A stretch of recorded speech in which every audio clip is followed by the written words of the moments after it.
This is my note card, and this is my audience. One day, you wake up and your life has changed forever. Many of us experience a day like this at least once in our lifetime. For me, that day was May 3rd, 2017. This was the day that I realized I had POTS syndrome. Today, I want to educate you all on this topic and urge you to help raise awareness. I will begin by explaining what POTS is, my story with it, and what you can do to help. So now let's talk about this life-changing illness. POTS stands for Postural Orthostatic Tachycardia Syndrome. According to the Cleveland Clinic, POTS is a form of intolerance where the development of symptoms comes from a change from a sitting position to a standing position. POTS is a rare and non-life-threatening illness. Even though POTS is non-life-threatening, many people struggle to do day-to-day activities. For some, POTS can even be disabling. Symptoms, according to myheart.net, include headache, dizziness, fatigue, nausea, fainting, etc. Some ways to cope with this illness are increased hydration, medication, electrolytes and salt, and avoiding extreme heat. POTS is called an invisible illness. That is because many of the patients do not actually look sick. You wouldn't believe it unless you've seen them on one of their bad days. According to Dysautonomia International, there are diseases and illnesses that could be causes or associated with POTS syndrome, such as Lyme disease, autoimmune disorders, and Epstein-Barr virus.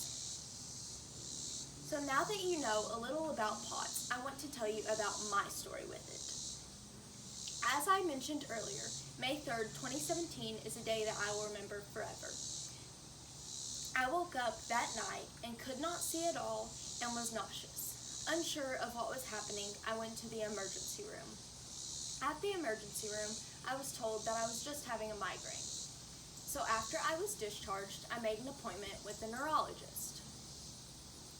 The days leading up to my appointment only seemed to get worse. My symptoms progressed from not being able to see at all to passing out.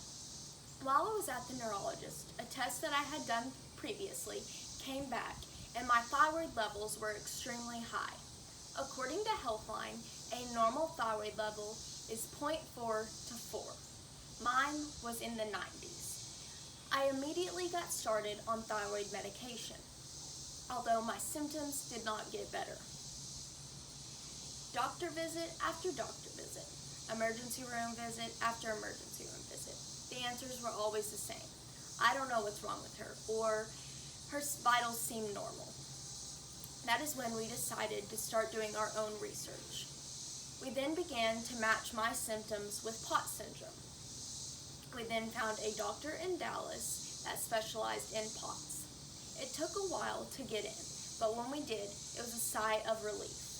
She assured us that I was not crazy and that my symptoms were consistent with other POTS patients. I got some more medicine to help manage my symptoms.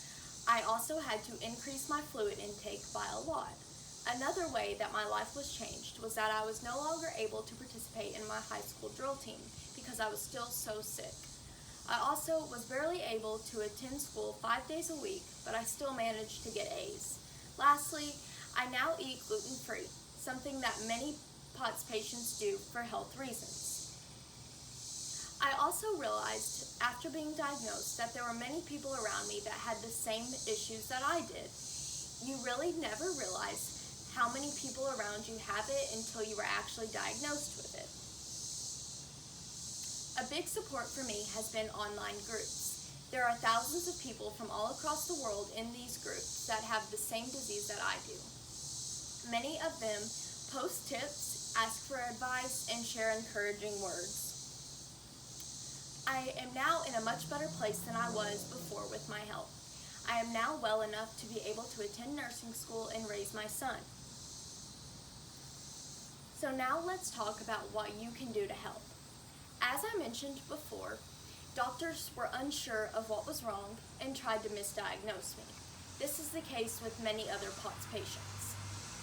some of them go undiagnosed for years because the information is just not out there. So here's what you can do. I urge you to educate yourself on this topic to help raise awareness. Another thing that you can do is donations. StandingUpToPOTS.org is an organization that receives donations to help raise funds for research and raise awareness.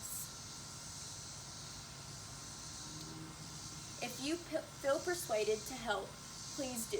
The smallest thing that you do can help tremendously. Today we talked about what POTS is, what you can do to help, and my story with it. I urge you to spread the word. If you feel the need to help others and raise awareness, please do. If anyone has any questions, please visit the sites that I have talked about in this message. I hope this helps people like me to be able to get their lives back. Thank you. And here is my audience.